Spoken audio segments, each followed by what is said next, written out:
Hi again, everyone. I'm Ollie Matthews. This is the Narcissistic Resistance. And this resistance video is sponsored by contribution from Carolyn. And this is Carolyn, the lawyer. And here's her story. Dear Ollie, oh my God, sometimes the universe just lines up and you know what you have to do. First of all, thank you so much for clarifying that the person that was criticizing wasn't me, Carolyn, the lawyer. I would never do that. You've been my savior, literally. I just listened to the last video you did for me and realized that it was way past time for an update. In fact, this will probably be 2 updates, and the reason I have the money to pay for this is because my father, Jay, the narc yelling at me so much when he was driving me to the emergency room, he sent me some money as his way of saying that he was sorry. I guess. It's so insane. I'm sad to report that they're both still alive. I was no contact from the end of August 2018 all the way until January 17th, 2019. The only reason that I had contact with him was because every year at the beginning of the year, he gifts both me and my brother the amount of money to pay the life insurance premium. It was almost the end of January and I hadn't received the check yet. And being naturally suspicious of all of them, I sent Jay off a rather formalistic legal notice of not receipt of funds to pay life insurance premium. And he calls me and tells me that he mailed the check a week ago.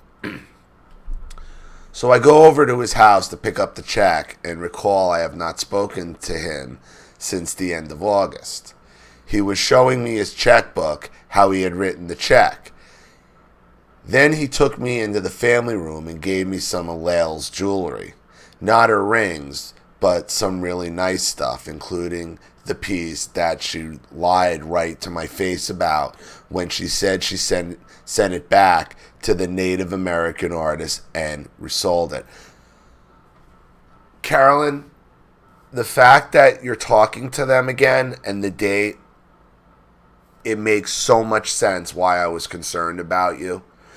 Because let me tell you something, the physical strain that I see on you, physically, from your own YouTube channel, from that time to when I emailed you, now it makes sense.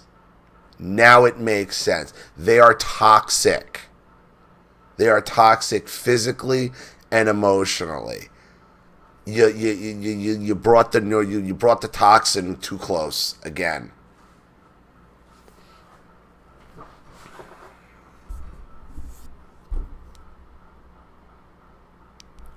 Not her rings, but some really nice stuff, including that piece that she lied right to my face about when she said she sent it back to the Native American artist and he resold it.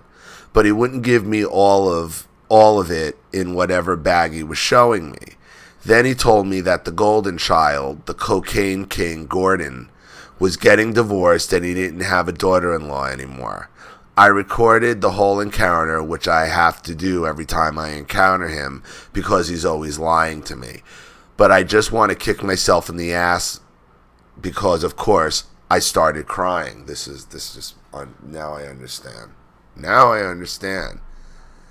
These people are toxic on you, Carolyn. Toxic on you.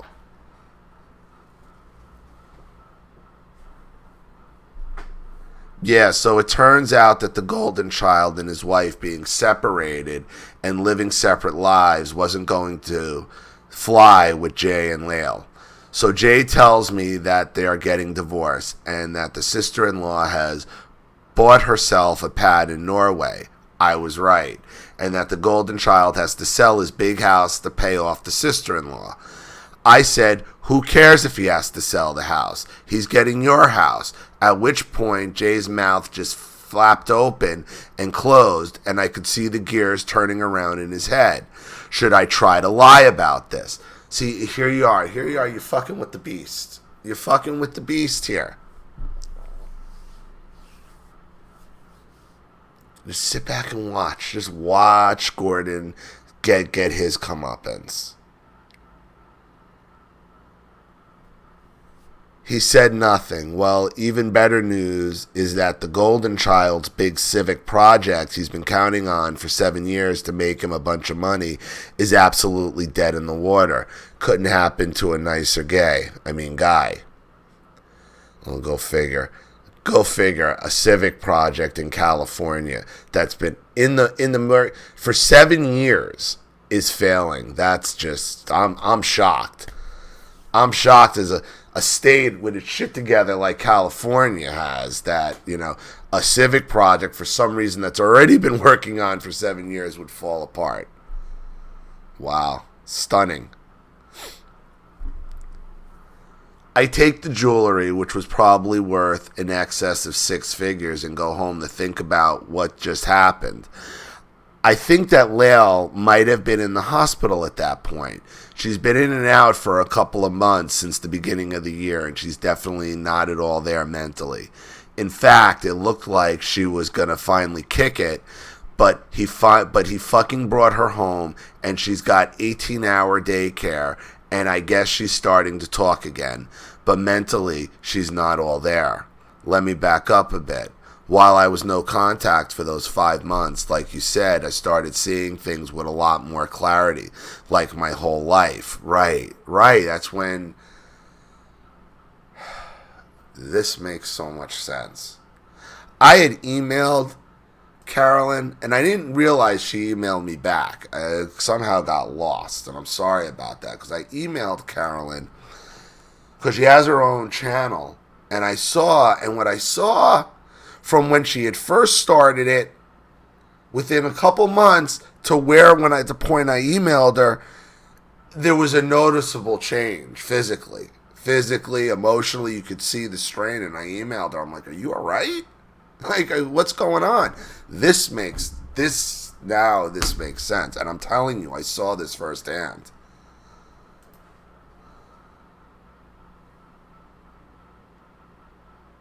These people have a toxicity on you more than you realize, I think, Carolyn. I go into it in some detail on my own YouTube channel. Okay, good. But I'm not pimping you for viewers. No, I didn't even... Okay, good. I'm glad, because I didn't even know if you wanted me to bring attention, so I'm glad you did. All right, good. No, that's fine. Go check. I think I've linked your channel anyway. I'll link it again. Just put your comment in the comment section, and I'll link it back up, Carolyn. Knowing my story, it's not that hard to figure out the title. I just started going through my life chronologically to figure out where it all went wrong. Anyway, one of the most traumatic stories from my childhood is one that I never even told you, or too many other people for that matter. But this one story really puts everything in my family into perspective. Okay, when I was 15 years old, I had a teenage party one weekend when my parents were gone. A lot of people came, like 80, but nothing got messed up except somebody knocked over a 6-foot palm tree. They'll never miss it, I thought. And a bunch of people threw up in the street, probably from drinking too much. Whatever. Yeah, people had house parties when we were kids. It isn't the crime of the century. Lael's response was as follows. She waited approximately 10 days. When we were growing up, we had 2 dogs, a boxer and a German shepherd. One afternoon, my friends had come over to pick me up, and we were all hanging out in my room before we were going to leave, and Lael came in, and her hand was behind her back. She came up to me with a rubber-gloved hand, put fresh dog shit in my hair in front of my friends, and said, "That's what you get for being a piece of shit." Oh my God. Who does that? Narcs love physically holding shit, I noticed, for some reason. That was one of Virginia's things, was to physically, if the toilet got clogged, same with my mother. They wouldn't use plungers. They'd go in there with their hand and it'd make you look at the shit. Look what you made me do. they invented plungers, because these things do get clogged from time to time. That's why there's no reason for this. But they will physically like to hold shit to blame you for it in some reason. To shove it in your face. Or to...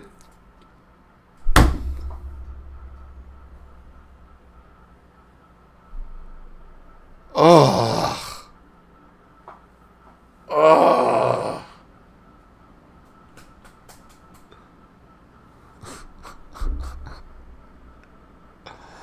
And that is a horrible memory for you because it got physically rubbed in your hair. But I get it, because you have my mother and grandmother. Whoever clogged the toilet, whose shit is this?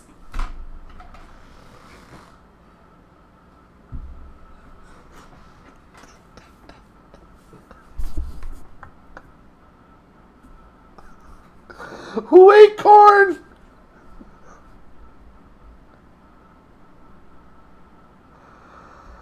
Oh, God. So glad she's dead. I can't wait for this bitch to die, Carolyn. Really. I'm sorry they're not dead yet. For reals. For real. What a horrible fucking piece of shit. Pardon the pun, you know? Oh. Oh. Can't figure out why I was grossed out by the woman. Like, don't even touch her. Oh, gee, because you just... Thanks. I guess I thought that was a normal response for a parent at the time. After all, everything was my fault. Yeah, I thought it was normal too. Let's just walk around with fucking loads of shit pulled out of the bowl, trying to identify it.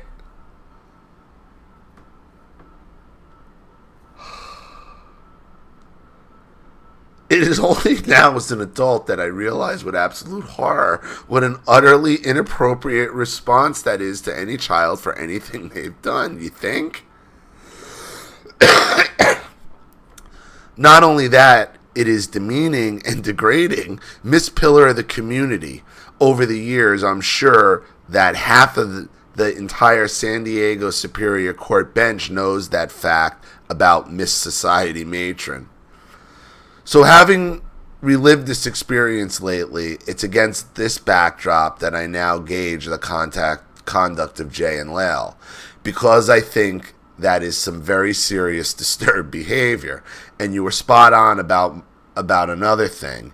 He's every bit as much of a narc as she is. Oh yeah, there was other stuff that I started remembering too, like when it was my 6th birthday party and she got mad at me and told me told me to have my party by myself, and walked out of the house an hour before the party started. She returned about 15 minutes early, but not before I was a complete wreck, or when she told me to pack my overnight bag, get in the car, and that we were going somewhere when I was about 10 years old. And when she got in the car, I asked her where we were going, and she told me Hillcrest Receiving Home, which was where foster kids ended up. I could go live with another family. See, I was threatened with Boys Town. I was told to pack up. I was going to Boys Town to get raped, okay? And it was always rape. I was always threatened with rape. Awesome as a child. Awesome. Where big boys are going to hold you down and rape you. How funny how did they know I would know what rape even is at that age? Unless they knew what the fuck. Oh, I am going to take a shit on her grave. I am going to find it. Oh, you fucking cunt. You fucking cunt.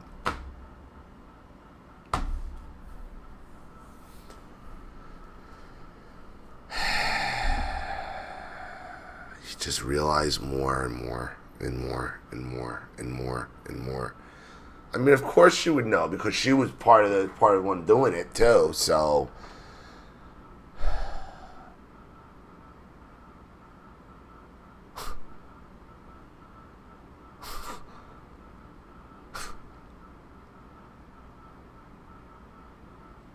It's not going to be like a thermometer. It's going to be like big like your dad. It's going to... Ugh. Fuck you, bitch. Oh. Or when I was 25 and she told me you'll never amount to anything, which is what made me go back to college and then go to law school, even if I had to marry a short, fat, rich dude to pay for it. And now the Golden Girl's dream marriage is over. Turns out the sister-in-law has been complaining all over town about his cocaine abuse for the past 5 years and hasn't been over to the parents' house for the last 5 years either. Talk about some denial in this family. Yeah, well, he's always going to be the golden child, isn't he?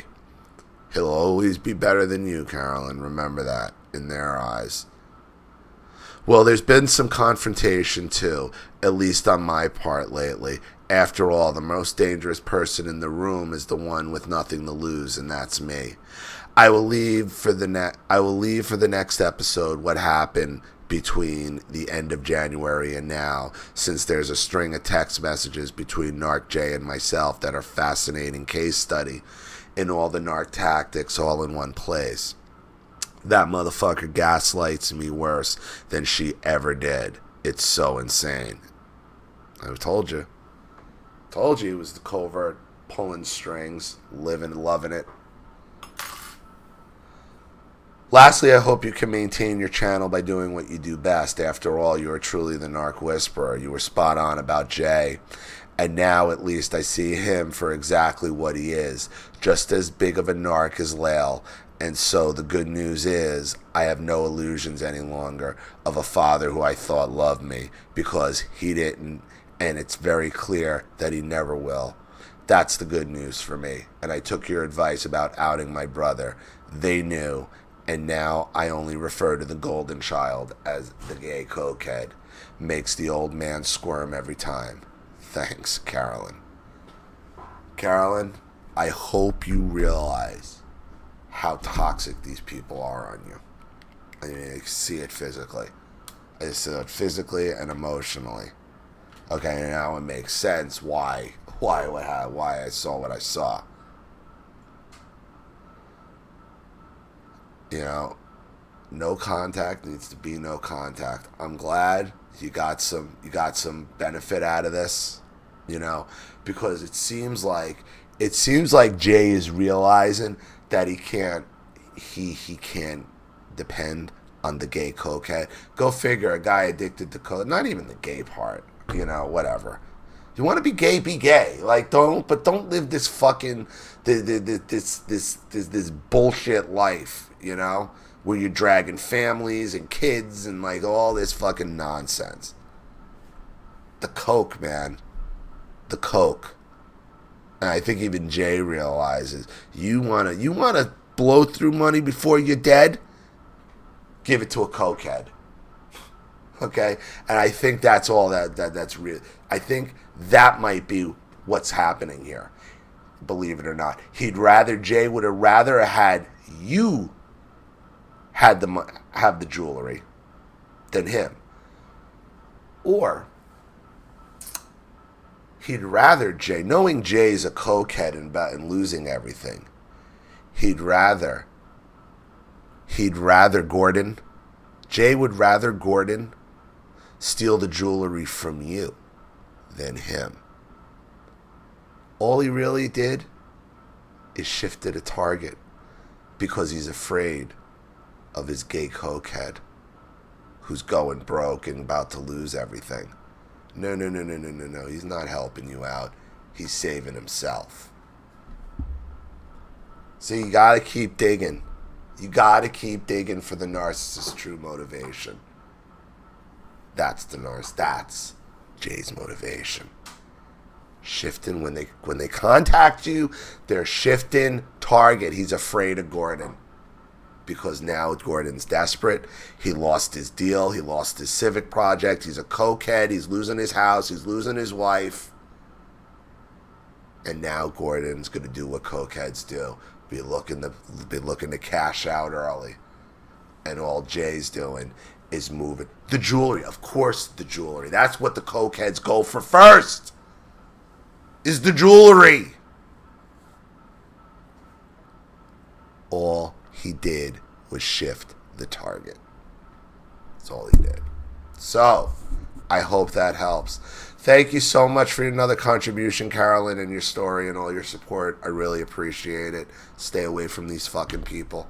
Thank you to everybody watching. Please leave any opinions or advice in the comment section below. And again, if you want your story read on the channel, you have a topic you'd like me to cover, a narcissist you'd like to expose, you'd like to set up Skype, a phone call, or have a private video made, or you'd like to sponsor a video like this for someone who needs help and can't afford it, or just make a contribution to the channel in general to keep it supported, growing, and successful, because this channel survives 100% on contributions from all of you. Without you guys, all this goes away.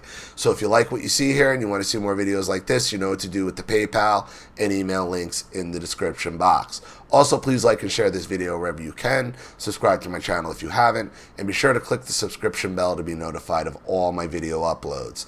I'm Ollie Matthews. This has been the Narcissistic Resistance.